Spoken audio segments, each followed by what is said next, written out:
Welcome to episode 13 of Breaking the Ice. I'm Connor Oak, alongside Arctic 360's president and CEO Jessica Shadian, and we are your co-hosts. In an earlier episode of our show, we spoke to a representative of the E8 Borealis vehicle test track in northern Norway. There, the Norwegian Public Roads Administration has opened up 50 kilometers of roads to vehicle manufacturers, allowing them to test autonomous vehicle handling in winter conditions. This week, we wanted to know if Canada is doing anything similar. In fact, last year, former Federal Minister of Innovation, Science and Industry, Navdeep Bains, announced a new initiative for Canada called Mines to Mobility. This would see Canada leading the world in autonomous and electric vehicle technology at every stage in the value chain, from the minerals in the ground to technology development to final assembly. But where is the North's place in this plan? To answer that question, we were pleased to welcome Andrew Ghattas to our show. Andrew is the director of the Critical Minerals Task Force at Natural Resources Canada. Previously, his roles have included periods as an analyst at the Privy Council Office for Economic and Regional Development Policy, and as a policy advisor to the Assistant Deputy Minister while he was at Agriculture and Agri-Food Canada. Now, let's get to our show. Welcome, everyone, to this week's Arctic 360 Breaking the Ice podcast episode. This week we have Andrew Ghattas, who's with us, he's the director of the Critical Minerals Task Force at Natural Resources Canada, and we're very pleased to have him. I'm Jessica Shadian. I'm the president and CEO of Arctic 360. I'm going to be one of your hosts, and our other host today is Connor Oak, who's our Monk Summer Fellow with us. So with that, I think we can kick things off, and I'll hand it over to Connor first. Well, thanks for being here today, Andrew. Our first question is just about you yourself. So I'm wondering if you could just tell us a little bit about your own personal professional background. Yeah, sure thing. So as mentioned, I'm currently the director of the Critical Minerals Task Force, which is part of the Lands and Minerals sector of Natural Resources Canada. I've been in this role roughly for a year and a bit. And prior to joining Natural Resources Canada, I was at the Privy Council office, working on a myriad of things related to trade, defense procurement. I was running the Operations Cabinet Committee for a little bit, doing some work on foreign direct investment, as well as leading some work on transition during the previous election as well. And prior to joining the Privy Council, I worked at Agriculture Canada for a number of years. That's where I got my start. So the ag sector is near and dear to my heart. And I worked on a number of trade-related things while there. So about just shy of 14 years of experience in the federal government. Thank you. And so now you work on the Critical Minerals Task Force. So what is that? What are you responsible for there? And what's your role on the team? Right. So the Critical Minerals Task Force was created in fall of 2019 to work on a whole of government approach in terms of how we coordinate efforts for various federal departments. And it's really underpinning the objective of supporting the development of kind of vertically integrated critical mineral value chains in Canada. And so what that means is really, this is the start of supply chains, across the board. It's really the materials that go into everything on the clean technology side or advanced manufacturing. And so as this issue became more and more important, the task force was created to kind of bring the various players within the federal government together, but also with provinces, territories, and industry, to ensure we had a bit of a cohesive strategy for Canada. The other component to this, obviously there's a large domestic aspect, but there's also an international dimension to it. And one of the big prompts for the creation of the task force was the negotiation and development of a joint action plan with the United States on critical minerals. This was agreed to with former President Trump and Prime Minister Trudeau. And the task force leads that international work, but it also is involved in international engagement with other countries, including the European Union, the United Kingdom, and Japan, as well as Australia. And we also engage in some multilateral fora because there's this increased recognition globally that critical minerals in a whole are so important to clean technology and the green economic transition. There needs to be a kind of an alignment of views in terms of the geopolitical context which we're dealing with. And so your role in the team would be to do what? So I'm the director of the group. It's kind of multifaceted. There's that kind of operational side of it in terms of the day-to-day organization of the team, making sure they have everything they need. And then the other side is really that strategic policy role and coordination and engagement with a whole myriad of players. So we're developing ideas, we're engaging with domestic stakeholders, international stakeholders, trying to come up with a bit of the Canada's plan within this space and advancing it and implementing it. So leading the charge in that regard. Okay, great. So the core of the conversation we're hoping to have today is about the Mines to Mobility initiative. So this was announced last year by the former federal Minister of Innovation, Science and Industry, who was Navdeep Bains at the time. And so what exactly is Mines to Mobility, and what is Canada's advantage in that sector, in that area? Right. So I think I kind of alluded to it. Natural Resources Canada, and specifically the work of the task force, is really focused on what we call the upstream and midstream component of the value chain. So that's kind of the exploration of a resource, the mining of that resource, the processing of it into a usable material, and then we kind of hand it over to our colleagues at Innovation, Science and Industry and Economic Development to kind of take those inputs and put them into the actual kind of technology and manufacturing. That's kind of what we refer to as more downstream.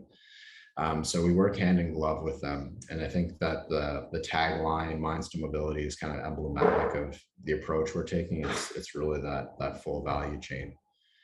So global momentum towards a clean energy future has really accelerated the deployment of sustainable energy technologies that minimize kind of greenhouse gases, that are reflective of kind of, better social practices in terms of natural resource development, as well as kind of the good governance components, all of that make up ESG. And so one of the fastest growing industries supporting this overall transition is the production of advanced batteries for electric vehicles, as well as stationary energy storage solutions. And this also kind of includes, traction motors. What do you need to support that? As well as the lightweighting of materials, because batteries are these advanced batteries are quite heavy, and so you want to maximize efficiency. You need to think about ways of lightweighting parts. So maybe you need specialty alloys. So when it comes to the shift to the low carbon transition model, the Mines to Mobility approach is using two of Canada's main competitive advantages: our natural resources and the deposits and our processing capacity, as well as our advanced manufacturing skills to maximize them and make those connections along the chain. Underpinning all of that is also our leadership in innovation and on the science and R&D front, in terms of coming up with new processes and technologies to drive that work forward as well. So we're quite fortunate in that we're the only nation in the Western Hemisphere with an abundance of minerals and metals that are needed to go into these clean techs. So batteries is the prime example that always comes up. Canada has cobalt, graphite, lithium, and nickel. You need all of those things to make next generation electric batteries that, regardless of the projections that you see, will kind of dominate the market over the coming decade. And so that's obviously a key component, but there are also other opportunities at each stage of that chain that Canada has competitive opportunities on, and like you see in Ontario with auto manufacturing. So the overall objective for us is to fully unlock the minerals and metals potential to build the battery, the electric vehicle, and the overall supply chain to support that, and kind of fill the gaps along the chain as we try to get into that wider clean energy transition. And with respect to the North in particular, it's fully integrated in the mines to mobility approach, as it is home to most of the mines that have these resources. And before they can kind of move further south, maybe for further manufacturing, refinement, and ultimately in assembly. So we're seeing some of that connection point between regionally in terms of mines in the North feeding smelting and refining and manufacturing capacity a little farther south, both in Canada and potentially in the US as well. All right, thank you. So could you, sorry, go ahead. Go ahead, Jessica. go ahead. No, go ahead, Jessica. I think you might have a follow-up. Well, just going to jump into the kind of bouncing off the North, and you've kind of started our next question. That the North does have a lot of the rare earth minerals that that Canada would like to produce. So, and actually it's the first rare earth mineral mine that is now producing is the Cheetah Rare Earth Project. And it is in the North, in the Northwest Territories. And so what's interesting about it, it's not only in the North, but it's also Indigenous led. And so we have Deschancho Corporation. They're now like the first Indigenous contract miners to be mining on their own traditional territory. And so you've alluded to the fact that you like and you envision the North playing a role in the whole mines to mobility initiative. And maybe if you can explain a little bit further in more detail about how then you see them playing a role on the whole part of the supply chain with beyond extraction, and do we have any production like processing going on besides extraction and manufacturing, or where you envision the North to play and to go in this direction? Sure, yeah. So I think the Nachalacho project is it's fantastic because there's so many components to it that are exactly what we kind of want to strive to achieve within the critical mineral space and mining more broadly within Canada. So just a bit of context around rare earths, because this is obviously a key critical mineral and one that's reflective of a bit of the challenges associated with developing some of these supply chains in Canada, but also generally in the North.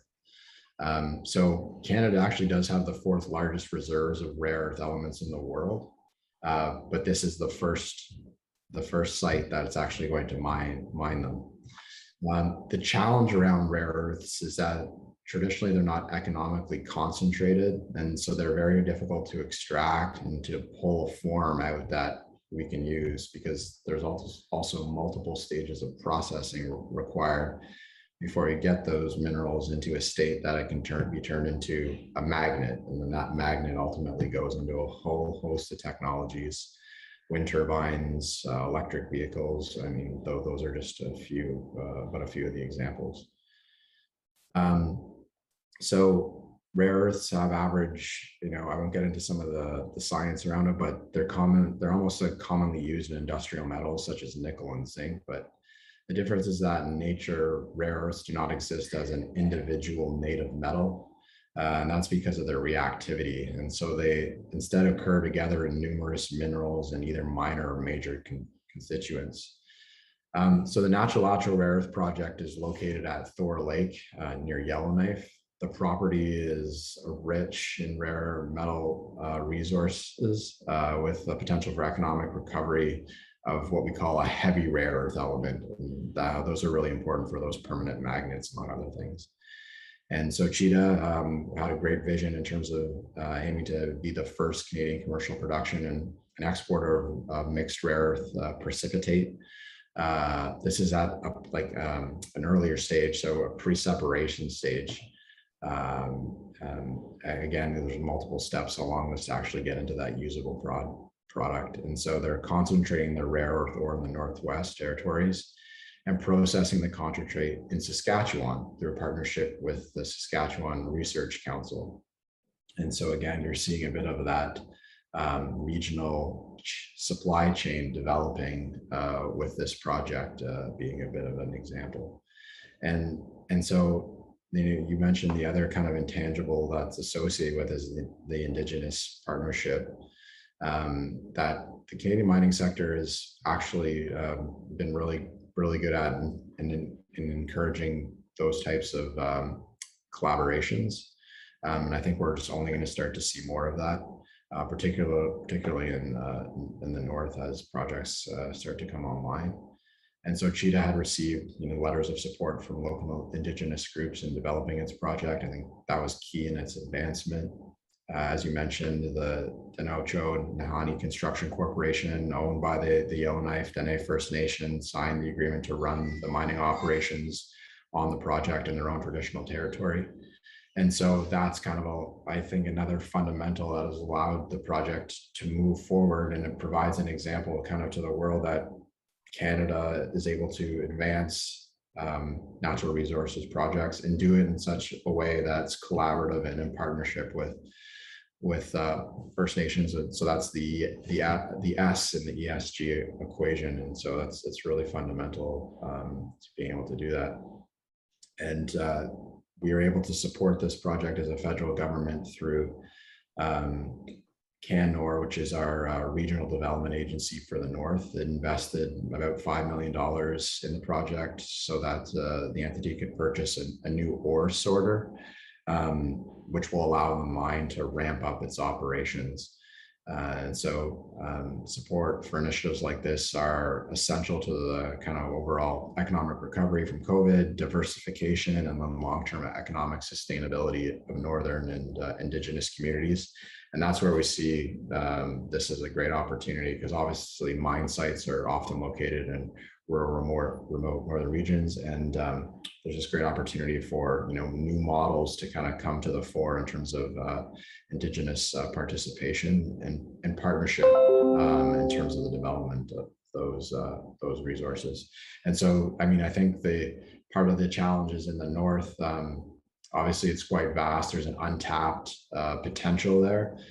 So exploration work to find those deposits, find the ones that are most economically viable, ensure that if there is resource extraction, that there is going to be mitigate the environmental impacts to the extent possible. That's one particular challenge. And there's obviously an infrastructure challenge as well, just in terms of road access or access to clean power, which can impact obviously the economics of the project, but also we want to make sure that we're trying to produce and source these minerals in the most environmentally friendly way and with the lowest carbon footprint. So there's kind of additional work to do to tap the full potential of the north in many respects. Mm-hmm. So one of the themes that you were just talking about, and I hope we can just dive a little bit deeper into that, is Indigenous involvement in exploration and mining. So you've talked about why it's important to have these projects be Indigenous led, but what do you see as the major barriers to further Indigenous involvement in natural resources projects, and how can those barriers be addressed? Right. So that's a challenging one. So I think it's important to note that Indigenous owned businesses have for many years been providing resource industries with both kind of labor and services. And now we're starting to see, and hopefully it accelerates, more Indigenous peoples are moving into ownership positions in resource development. I think that's really where we want to get to kind of changes the nature of the engagement and the involvement. So Indigenous ownership, investment, and participation in the resource industry are really essential to the success of the sector, and is also a means of economic reconciliation as well. So I think the Nachalacho example we just talked about is a great example to collaboration and engagement. And we have a Canadian Minerals and Metals Plan. That's a bit of a broader framework on mining writ large. It's a pan-Canadian effort. And through that, it really boils down to access to capital is critical for Indigenous communities, because getting a mine up and running is not only is a capital intensive endeavor, and one that can take a number of years. And the way the process typically works is that companies entering in that space may not actually be able to get revenue from the resource until they're in full production, which could take, a number of years. So the capital costs are quite high, and they can, you need to persist through to a degree to kind of get some of those projects over the hump and into production. There's also that infrastructure aspect that I noted as well. Amount of energy needed to kind of run the mine site can be quite large. And if the road access isn't there, if the infrastructure isn't there, then that can be a barrier to getting the projects off the ground and moving. So I think through all this, Indigenous communities are starting to seek new funding opportunities to start businesses and capitalize on economic opportunities brought by mineral resource development.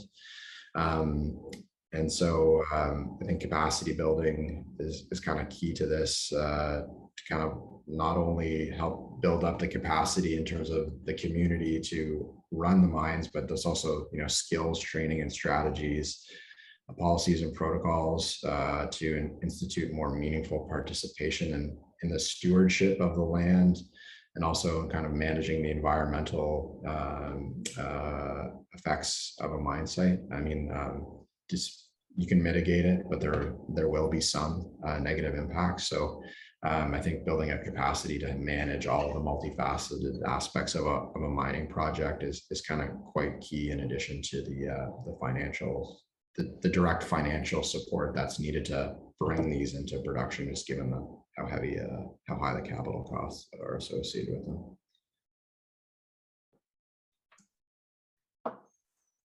Returning to the rare earth project in the Northwest Territories, I thought one of the most interesting aspects of that project is the fact that they're using a new sorter technology, which is based around sensors, and that's able to eliminate mine tailings. And that really speaks to one thing that we've been trying to emphasize all through this podcast series, Breaking the Ice, is of applying these new technologies, whether developed in Canada or developed elsewhere in the North, to solve the unique problems of the North. And so one good example of that is recently we spoke to a team in Norway who's built a vehicle test track in their Arctic region. And what they've done is they're taking advantage of the Arctic's cold temperatures and extreme weather conditions in order to test essentially autonomous and electric vehicles and how they perform in the most difficult conditions. And this has helped them partner with all the world's major EV producers to undertake research and innovation, including improving battery life. And so this may go beyond strictly critical minerals, but do you see the potential to do something similar to this in Canada, which is using our North and its competitive advantage for our EV sector and developing those sorts of technologies like longer battery life or autonomous vehicles driving in difficult weather conditions? Is there the potential to do that in Canada's North as well? Totally. So I think cold weather performance is a concern for many electric vehicle consumers, obviously in Canada, where cold weather can affect vehicle range. I think vehicle range is, sometimes is often cited as some of the trepidation around moving into the EV market for many consumers. So I think that's obviously a key consideration around correcting that view. So the government of Canada is currently collaborating with territorial governments in the electric vehicle infrastructure demonstration projects. And so, for example, the government teamed up with the government of Yukon to fund a project called Demonstrating EV Range and Charging Efficiency in a Very Cold Climate. Long title, but you kind of get all the aspects of the project through that. And it's really aimed at accelerating electric vehicle ownership in the Yukon by demonstrating the all-season performance of public charging stations. So with this project, Canada is providing independent data and EV user experiences in a cold climate, as well as proof of faster charging functionality. And in turn, this will encourage other communities to move forward with electrification of transportation and expand the infrastructure in the North, because it's one thing to obviously have the EV, but you also need that infrastructure around to support the continual charging and of it. So the Canadian mining sector is also a leader in innovative EV applications. So in Ontario, the Borden Mine is of the Future Energy Innovations Project. It's demonstrating the technical and economic feasibility of 3 energy innovations in underground mining sector. So this is a full fleet of battery electric vehicles, fully automated ventilation on demand system in an underground mine without a surface compressor plant. All this to say is the most significant benefits of this project is the elimination of 1.6 million liters of diesel fuel per year. And this in combination with reduced energy consumption for ventilation and heating will result in a 70% reduction in GHG emissions over kind of the baseline of the operations. So you kind of take all of that together. You know, and it's not just kind of the EV component to the battery, it's also the mining side of it. And when you put it all together, you can kind of come up with solutions that reduce GHG overall, which is a benefit, and kind of show the innovation that's taking place within the sector, and it's kind of bleeding out into some different areas. There's also a lot of work going on what we call advanced batteries for energy storage. So the most commonly cited example is the vanadium redox batteries, which this technology in particular is kind of viewed as having great potential, because those types of batteries do really well in cold climates. In terms of still being able to store large amounts of energy in an efficient manner. So there's quite a bit of R&D and innovation taking place in that space, which has these need to be tested in cold climates, and so it creates some further opportunities in the north to be maybe involved in some of the R&D and innovation work that might not have necessarily kind of been traditionally been the case. So lots of potential there, to do some of the innovation, but also to deploy some of the innovative technologies that are relatable. Maybe I'll follow up on some of what you're just talking about here, but can you please go back and clarify really quickly? You were talking about the thing that was going to offset the diesel, and it was was with the EV cars, but then it sounded like you were saying in a mine, but can you clarify what that project? Yeah, so essentially there's efforts underway to, not only, like we're moving in towards the electrification of, passenger cars, but there's also an electrification of all the mining fleet that supports a mine site. Mm-hmm. And so these are essentially a full fleet of battery electric vehicles, but cater to the mining sector, that would be deployed in this mine. That will significantly reduce diesel consumption.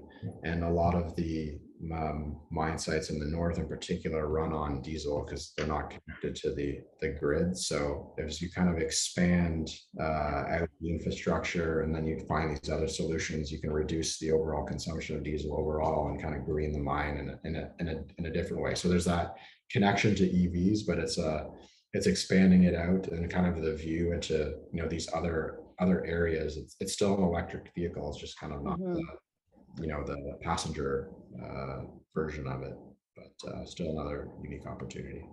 Yeah. So this is all really interesting. I mean, I feel like there's a lot of these, pieces of a puzzle. And you've just stated that the north has a lot of these rare earths. We see the first one coming on, into action in the north. With the In the Mines to Mobility initiative, then, is there any sort of strategy that is going to try to connect these dots? Because we're talking a lot about what we're talking about is still the infrastructure challenge, and also I think the need to bring, let's say, highly advanced engineers, R&D researchers to the north to do this kind of work.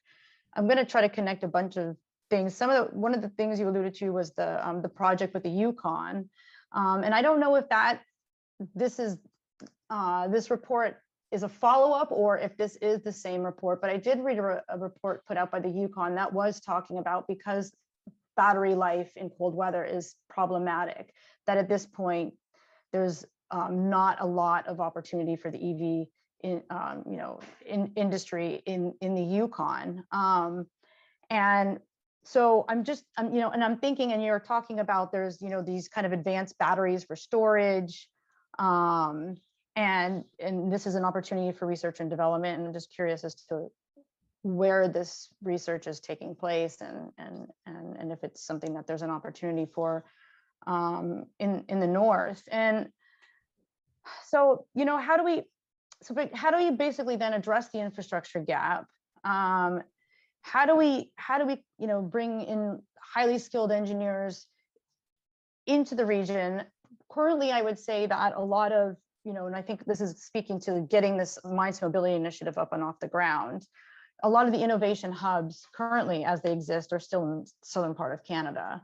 And so, and what I've been noticing through our podcast and talking to people is it's been really interesting how some of our Arctic neighbors have actually kind of used the North as their competitive advantage. And so they say, hey, it's super cold and windy and stormy, let's put a test track here.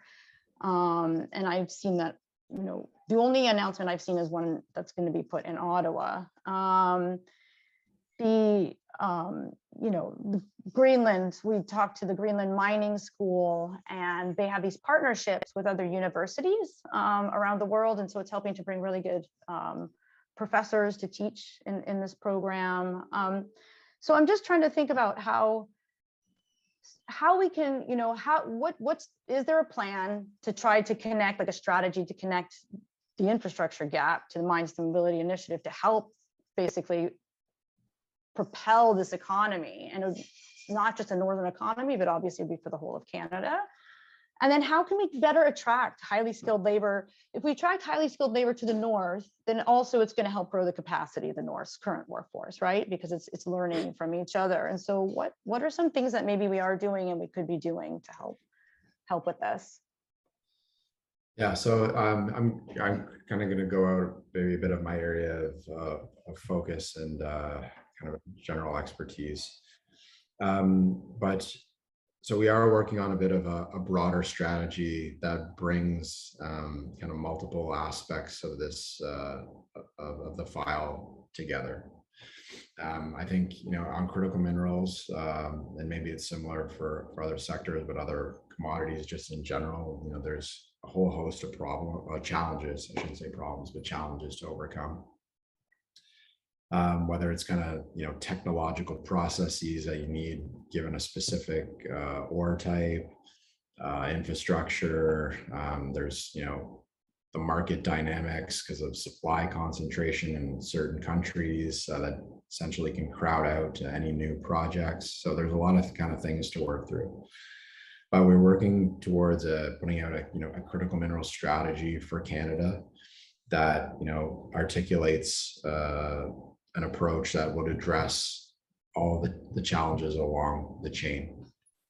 And so I think in thinking about that strategy and potential avenues, so exploration, for example, exploration is key for developing potential sites within the North. So more support needs to be provided in that regard. So we have the Geological Survey of Canada that's doing a lot of geoscience work across Canada, but with a particular focus in the North, in partnership with territorial governments. And so that provides one avenue to get build up the knowledge base and skill set and engineers, the geoscientists, the geologists being more active. Then that kind of also has spillover effects in terms of services that they require within the region. So that helps create a bit of an economy in its own. I think there's a really good recognition of the opportunity, and the infrastructure gap is large. It's not an easy one to correct overnight. But this is really well understood as a huge gap. So anything that we need to do in terms of developing projects needs to kind of take that as another facet into consideration. So maybe one site may be more economically viable because would be easier to connect it to a grid and then there might be spillover benefits for the community to access some of the infrastructure associated with that. And so I think there needs to be a little bit more of the kind of in consortium looking at the planning of specific projects. And I think the North is emblematic of how we need to approach that. And so that's another component in terms of a policy view that we're trying to incorporate into the strategy to make sure we're not missing, key aspects of it, because ultimately, if we're missing, one component, then the viability of these projects over the long term and the benefits back to communities won't be there unless they get off the ground. And I think as that development occurs, then you will hopefully start to see a bit more, spill over in terms of other opportunities, whether it's in the innovation space, whether it's the attraction of more skilled workers in some respects in terms of engineering and whatnot. So I think that's how if we put all these pieces together and then deploy and implement, bringing together a bunch of different, at least federal entities, but also provincial, territorial, and industry and indigenous, then we can kind of come up with a model that allows these things to kind of grow and expand. And then that's how we'll see additional development occurring. Do you think there might be, I don't know, could there be an opportunity, or could it make sense to have some sort of research center or research institute focused on kind of the whole EV space that is in the North to kind of help do some of these innovative, groundbreaking, research in this area? For sure, yeah. I mean, I think you brought up the points about cold weather are bang on, and just in terms of that's actually an advantage to test the durability, the efficiency, and there's definitely a whole range of possibilities to better employ kind of the unique conditions in Canada to drive some of that work, and then that'll have benefits obviously for northern communities if that's taking place. The EV side is a little bit out of scope for me. I mean, obviously a little bit more focused on the upstream and downstream, but in general terms, I concur with you in terms of opportunities on that front. Yeah, and just thinking in terms of whether or not the North's full potential, right, for innovation in this whole space is being utilized. A lot of our conversation so far has been on how then we kind of connect the North to the rest of Canada through supply chains, et cetera, even infrastructure. But I want to maybe come back to one of your, in your initial conversation and discussion when you were talking about part of the reason that the Mines to Mobility Initiative and the task force was created was partly in regard to the Joint Action Task Force on critical minerals with the United States. And so, more from, I guess, let's say like a global international perspective, I'm wondering if you can address a few things. One is, so because part of this then is how do we then connect the whole EV supply chain to the rest of the world to connect Canada's EV supply chain then to the rest of the world. And so one question is, do you see then this Joint Action Task Force then, where then the United States is, rather than competition, is a collaborator in this space? And I'm thinking also then taking that further, the United States is also an Arctic neighbor of ours, and Greenland in the North American Arctic is also another Arctic neighbor, just in our own Arctic region. And we know that Greenland has an abundance of rare earth minerals. And I'm wondering if there might be in Canada trying to export its expertise and its competitive advantage, if there might be something to be said about having this Arctic region where we've got Canada trying to also export their rare earths. We've got this joint task force collaboration with the United States. I think the United States actually has a separate one with Greenland for critical minerals. And so I'm wondering if there's an opportunity here for, like let's say sub-regional, like a North American Arctic regional opportunity to kind of showcase. And also, if you're coming back to the ESG discussion you were talking about, there's probably no other place in the world that has such high environmental and social regulations when it comes to the extraction of minerals in the mining sector. Might there be a competitive advantage in this, in thinking about the North and the North American Arctic as a region to export to the rest of the world? Leadership in the whole EV space and critical minerals. Yeah. So I think Canada, we've been my former associate deputy minister who was leading this file for a while. He always used to say that Canada is a mining nation. We've been doing this for a long time, and we actually have quite a bit of prowess in doing it the right way. And so I think it's kind of twofold. There's the technical know-how, the mining services, the technology that becomes exportable. So one of the cool things that's taking place in the sector is looking at abandoned mine sites or mine tailings, and finding the critical minerals that are needed for this new economy, and pulling them out there. And so that's really the resource is already there. It's about deploying technology. And so if you develop that technology in Canada, and you can deploy it potentially across the world. So you're getting environmental remediation, you're increasing production. So those are all benefits, and that becomes an exportable product for Canada. On the ESG front, you're right. We do have a higher standard regulatory process, and I think that's fundamental. And what's actually happening is the Mining Association of Canada developed a Towards Sustainable Mining framework that other countries are now starting to adopt, because it raises the bar in terms of how you undertake a project, and ensure that it's done in a way that's environmentally friendly, socially responsible, and good governance. So other countries are starting to deploy that. Even countries that have been heavily involved in mining for a long time, like Australia, well, they've adopted the Canadian standard. And that standard is particularly important because, one, the demand for these minerals is sky high.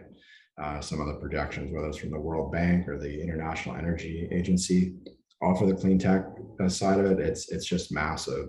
And so if we are going to have to increase the supply, we want to make sure that it's being done in the right way, and we have the standards to share with others. So I think there's some opportunity there, with Greenland in particular.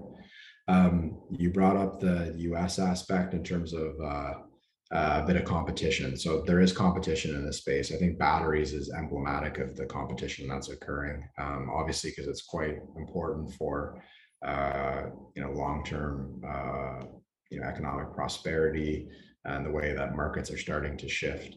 But there is still a lot of opportunity to do things in partnership. We have an integrated market with the US, and that's reflected in the action plan. And so really we're trying to take the action plan into a new phase with the US, where we're doing more in partnership, because we have a lot of the same challenges and the same view on where we want to go. So that's kind of doing things like joint research. Is there an opportunity to do more research together on batteries that improves the overall efficiency, that maybe reduces the need for a certain mineral or metal that may be not as abundant relative to something else? If you find a solution of something that's more on the chemistry side, that is more accessible or easier to access, and so you're kind of all the better for it. Same thing on that mining value from waste example. There's some interesting work looking at coal. It's called coal fly ash. So it's kind of this leftover deposit. Well, rare earth elements are in that coal fly ash. Can you find a way to extract the rare earths from that? That may not be as having this negative environmental impact as if you started a brand new mine site from scratch. And so there's these opportunities for collaboration that meet mutual benefit.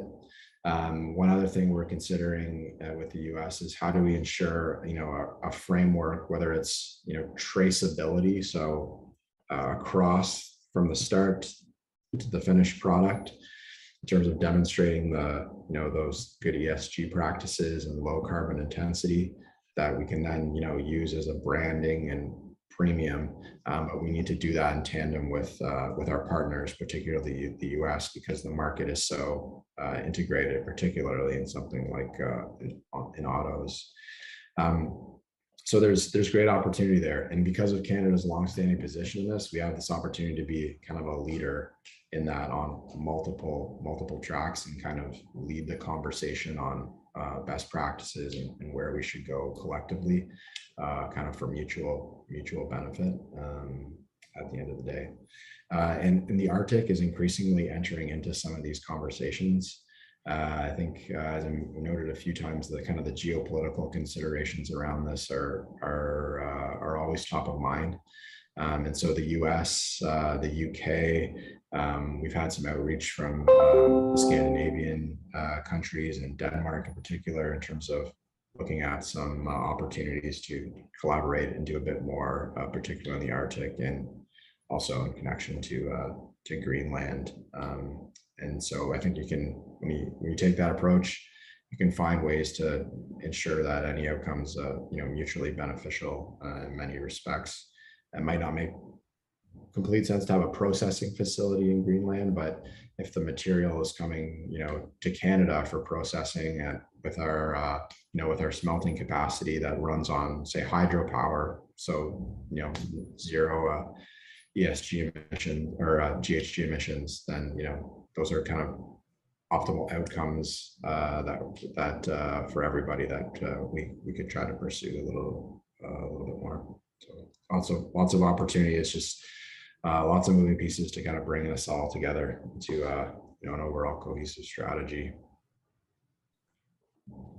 Thank you very much. So broadening the conversation a little bit, in addition to what we've discussed so far about mines to mobility and the EV sector, how would you say critical minerals development is going in Canada in general, including the Northern Territories, and its importance for innovation?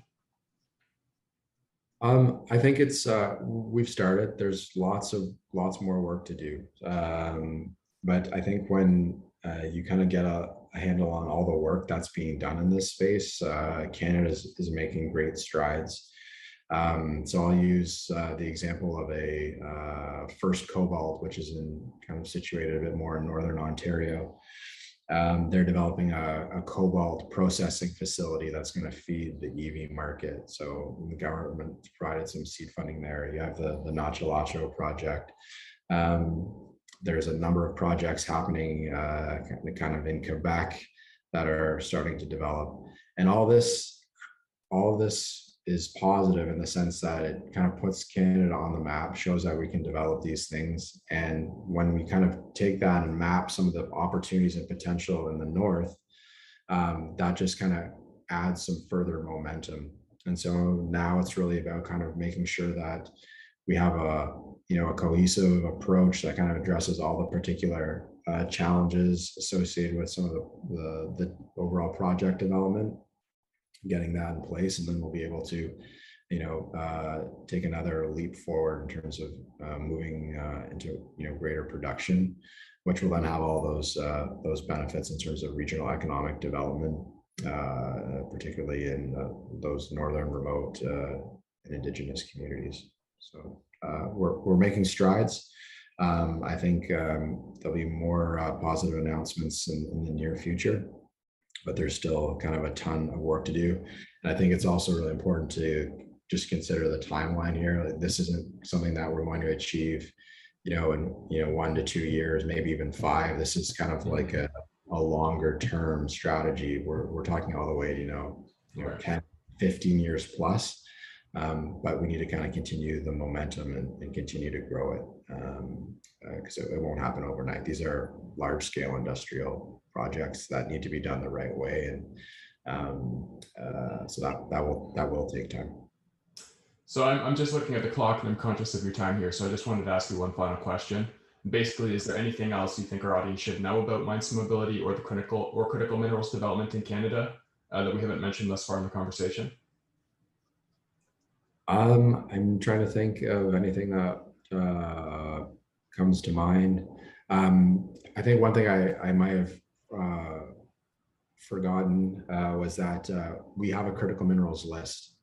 So that's a critical mineral list for Canada. I can't remember if I noted it, but it has 31 minerals on it. It was announced by Minister O'Regan at the Prospectors and Developers Association conference in the spring. That list was put together in consultations with provinces and territories, and kind of reflects, the unique deposits that may exist in different parts of the country. And so that's kind of that was a key piece for us in terms of demonstrating to others that this is what Canada has. This is what's important to us in terms of development. And that kind of encourages, investment both domestically but also internationally, just given the capital needs of this are quite high. And so that I think that's one thing I just wanted to mention. And coming out of that, we're really trying to, zero in on the supply chains of greatest need for Canada, where Canada has specific opportunities. So that's EVs, including the batteries, including the traction motors, including those parts. It's semiconductors, which are important for EVs right now, particularly given some of the supply constraints there that are having impact on the auto sector. Well, we have all the materials in Canada that you need to make those semiconductors. And it's also things like small modular reactors, it's wind turbines, all the materials you need for those.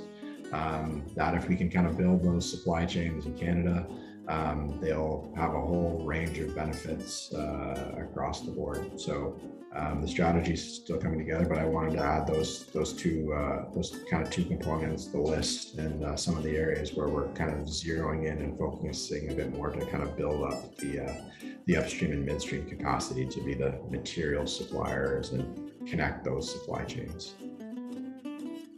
Well, great, Andrew. We just want to thank you again for taking the time to speak to us today. This was a really interesting conversation. Oh no, my pleasure. Anytime, and happy for any follow-ups in the future if you need them. For sure. Jessica, do you have any final comments or anything? No, I just want to thank you very much, Andrew, for coming. Is there maybe one question? I know we have the initiative that's been announced, and will the strategy then be expanded upon? Will there be a specific document that it'd be possible to refer to, or that Canada will use to talk to other countries about this is our initiative and our strategy? So we're not at a point yet where we have like a public-facing document. That's what we're working towards. We have to go through some internal processes to get the right supports and blessings, if you will. So hopefully we'll have that out maybe we'll see what transpires in terms of democratic events. But hopefully in the mid-fall range, we'll have a bit more to put out publicly on that. I look forward to it. Okay. Well, thank you so much. Yeah, awesome. Thanks, you both. Thank you.